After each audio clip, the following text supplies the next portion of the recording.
رمضان المبارک کے روزے کے حوالے سے 5 چیزیں ایسی عطا کی ہیں جو اس سے قبل کسی امت کو نصیب نہیں ہوئی۔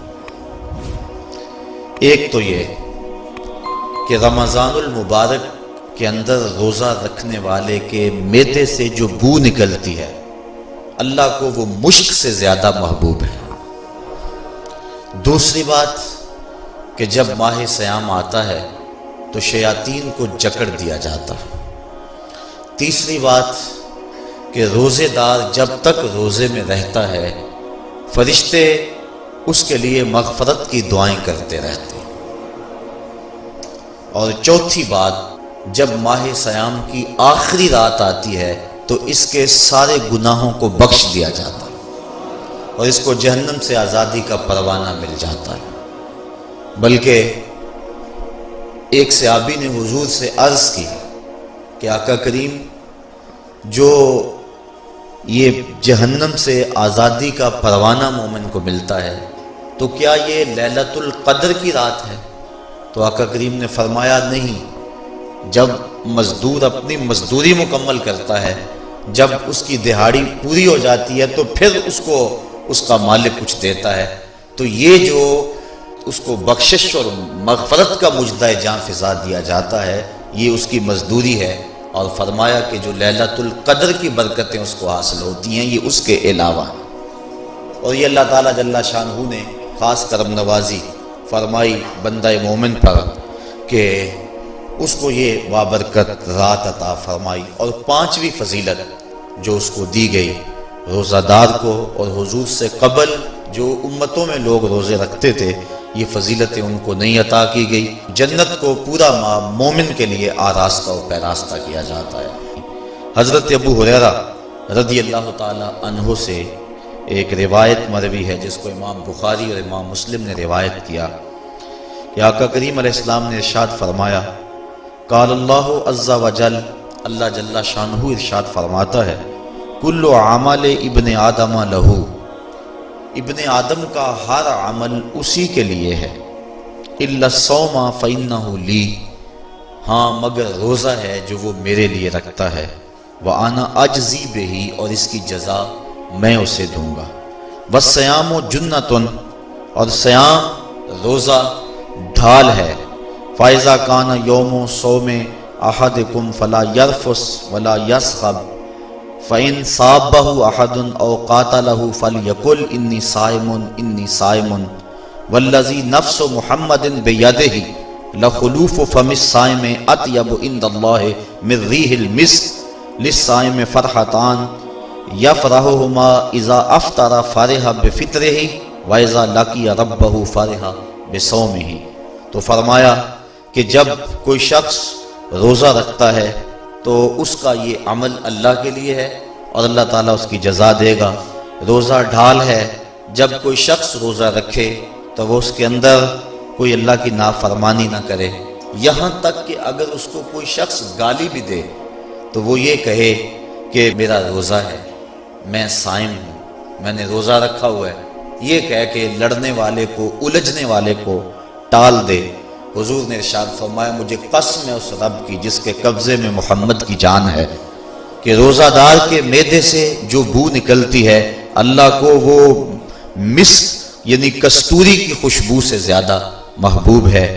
اور روزہ دار کے لیے 2 خوشیاں ہیں، ایک خوشی اس کو اس وقت ملتی ہے جب وہ روزہ افطار کرتا ہے، اور دوسری خوشی اس کو اس وقت ملتی ہے جب اس روزے کے صلے میں اسے اپنے رب کا دیدار نصیب ہوگا۔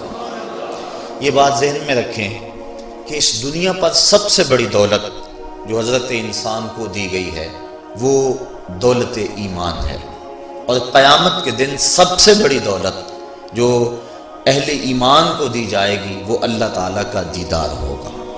جنت کے حور و قصور، جنت کے محلات، جنت کی عالی نصب نعمتیں، دنیا کی کوئی دولت اور دنیا کی کوئی نعمت جنت کی کسی نعمت کا مقابلہ نہیں کر سکتی، لیکن جنت والے جنت میں جا کر جس نعمت کو سب سے بڑا سمجھیں گے، اور وہ ہوگی بھی حقیقت میں سب سے بڑی نعمت، ایسی نعمت کہ اس نعمت کے ملنے پہ باقی ساری نعمتوں کو بھول جائیں گے، وہ یہ ہے کہ رب اپنے رخ کرم سے پردہ ہٹا دے گا اور ان کو اپنا دیدار عطا فرما دے گا۔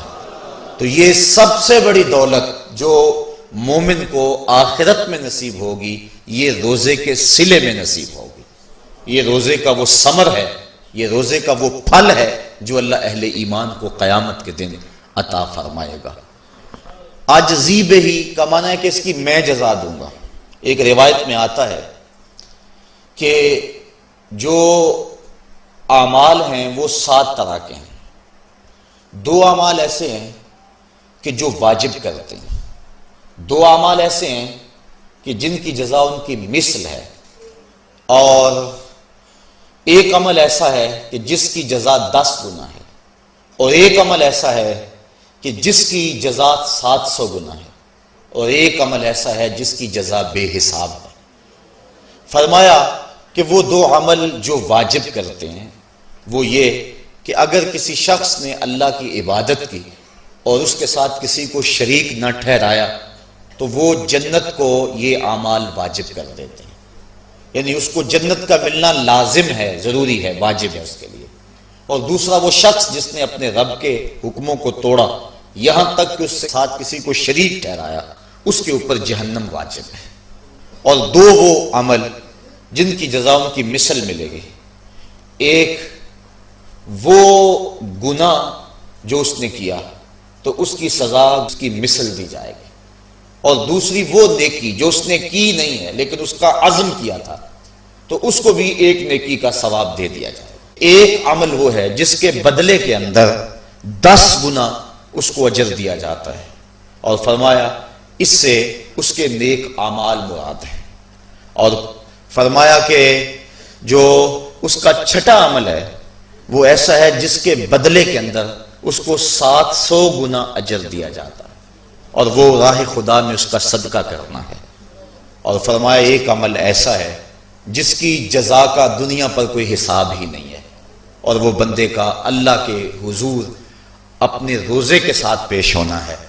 تو روزہ ایک ایسا عمل ہے کہ جس کی جزا کا کوئی حساب ہی نہیں ہے، تو یہ اللہ کے علم میں ہے کہ وہ اپنے بندے کو کتنی اس کی جزا اور کتنا اس کا صلہ عطا فرما دیتا ہے۔ تو یہ اجر ہے نیکی کا۔ اور آقا کریم علیہ السلام نے ارشاد فرمایا روزہ ڈھال ہے اور جہنم سے بچنے کا ایک مضبوط قلعہ ہے۔ روزے کے من جملہ ثمرات میں سے ایک ثمرہ مرتبہ احسان کا حاصل ہونا ہے۔ مرتبہ احسان کیا ہے؟ اس پہ حدیث جبریل میں آپ کے سامنے رکھنا چاہوں گا، جس کو امام بخاری نے اور دیگر ائمہ احادیث نے ذکر کیا ہے۔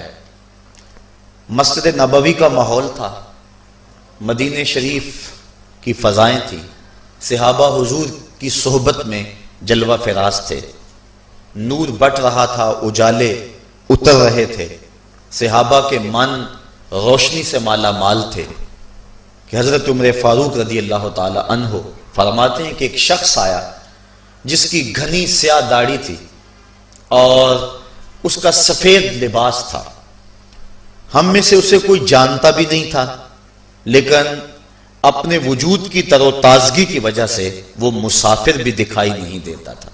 چونکہ مسافر ہوتا تو آثار سفر اس کے بدن سے ظاہر ہوتے، لگتا تھا جس طرح یہی کسی گلی سے نکل کے آیا ہے، لیکن چونکہ وہ وہاں کا رہنے والا نہیں تھا، ہم میں سے اسے کوئی پہچانتا بھی نہیں تھا۔ اب وہ حضور کی خدمت میں آیا، فَأَسْنَدَ رُكْبَتَيْهِ إِلَىٰ رُكْبَتَيْهِ، اور اپنے گھٹنوں کو جوڑ کر حضور کے گھٹنوں کے ساتھ ملا کر بیٹھ گیا، اور حضور علیہ السلام سے عرض کرتا ہے کہ حضور مجھے خبر دیجئے کہ ایمان کیا ہے۔ حضور نے ارشاد فرمایا ایمان یہ ہے کہ تو اللہ پر ایمان لائے، اس کے رسول پر ایمان لائے، پچھلی کتابوں پہ ایمان لائے، اچھی بری تقدیر پہ ایمان لائے، فرشتوں پہ ایمان لائے۔ بتایا حضور نے، تو اس نے کہا صدقتا، آپ نے سچ کہا۔ کہتے ہیں ہمیں بڑا تعجب ہوا کہ خود ہی سوال کرتا ہے اور خود ہی تائید کر دیتا ہے۔ پھر کہنے لگا اسلام کیا ہے؟ تو حضور علیہ السلام نے فرمایا اسلام یہ ہے کہ تو نماز پڑھے، روزہ رکھے، حج کرے، زکوٰۃ ادا کرے، اراکین اسلام اس کو بیان کیے۔ کہنے لگا آپ نے سچ کہا۔ کہتے ہیں ہمیں پھر تعجب ہوا کہ خود ہی ایک بات کہہ رہا ہے اور خود ہی پھر اس کی تصدیق کر رہا ہے۔ کہتے ہیں پھر وہ پوچھتا ہے مل احسان، حضور احسان کیا ہے؟ تو حضور علیہ السلام نے جواباً فرمایا ان تعبد ربک کأنک تراہ، احسان یہ ہے کہ تو اللہ کی عبادت اس طرح کرے کہ گویا تو اسے دیکھ رہا ہے، اور اگر یہ کیفیت تجھے نصیب نہیں ہوتی تو کم از کم یہ کیفیت نصیب ہو جائے کہ وہ تجھے دیکھ رہا ہے۔ تو وہ کہنے لگا ہاں آپ نے سچ کہا۔ پھر اس کے بعد اس نے قیامت کی کچھ نشانیوں کے بارے میں سوال کیا، تو حضور علیہ السلام نے جواب مرحمت فرمائے۔ جب وہ شخص اٹھ کے چلا گیا تو حضور نے فرمایا عمر جانتے تھے یہ شخص کون ہے؟ کہا اللہ و رسولہ عالم، اللہ اس کا رسول خوب جانتا ہے۔ فرمایا ھذا جبریل، یہ جبریل امین تھا اور تمہیں تمہارا سکھانے کے لیے آیا تھا۔ جبریل نے جب امت کو دین سکھایا تو سب سے پہلے یہ بات سکھائی کہ حضور کی چوکھٹ میں بیٹھنے کا ادب کیا ہے۔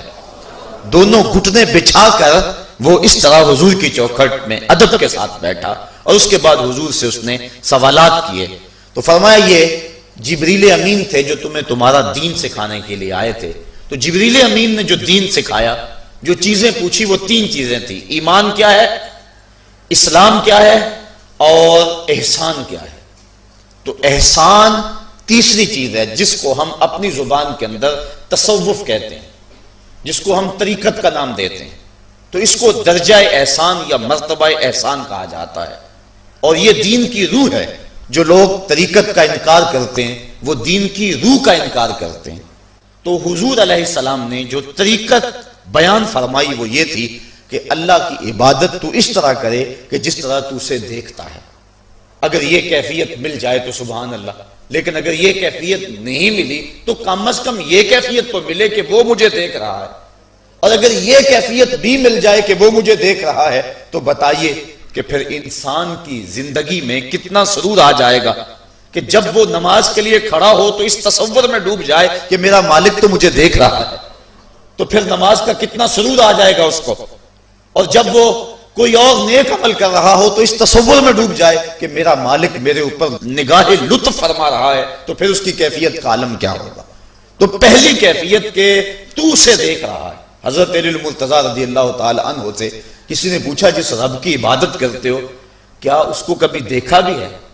تو حضرت علی المرتضیٰ نے جواباً کہا لم اعبد ربا لم اراہ، اے صاحب کبھی کبھی کی بات کیا کرتا ہے، علی تو اتنی دیر تک سجدے سے سر ہی نہیں اٹھاتا جب تک اس کے جمال جہاں آرا سے فیض یاب نہیں ہو جاتا۔ حضرت داتا گنج بخش علی حجویری علیہ رحمہ کشف الماجوب کے اندر ایک حدیث نقل کرتے ہیں کہ حضور علیہ السلام نے ارشاد فرمایا کہ فاقہ کشی اختیار کرو اور بھوک اور پیاس برداشت کرو، ممکن ہے کہ اس دنیا کے اندر تم اپنے دل کی آنکھوں سے اپنے رب کا مشاہدہ کرو۔ تو یہ جو مرتبہ احسان ہے، جو مومن کا مقصود ہے، وہ اس کو حاصل ہوگا روزہ رکھنے سے۔ اور اگر چلو کسی روزہ دار کو یہ کیفیت نہ ملے کہ وہ اپنے رب کے جمال جہاں آرا کو دیکھ لے، اس کے جلووں کو دیکھ لے، اس کے دیدار کی دولت سے مالا مال ہو جائے، اس کا دل اس کی محبت میں ایسا ڈوبے کہ وہ جدھر دیکھے اسی کے جلووں کو ہی دیکھتا چلا جائے، اگر روزہ دار کو ایسی دولت نہ بھی نصیب ہو تو کم از کم روزہ دار کو یہ دولت تو ضرور ملے گی کہ وہ اس احساس میں ڈوب جائے گا کہ میرا رب مجھے دیکھ رہا ہے۔ گناہگار سے گناہگار شخص بھی کڑکتی ہوئی دوپہر میں ٹھنڈا پانی دستیاب ہونے کے باوجود ایک گھونٹ بھی حلق سے نیچے نہیں اتارتا، کیوں؟ اس لیے کہ میرا مالک تو مجھے دیکھ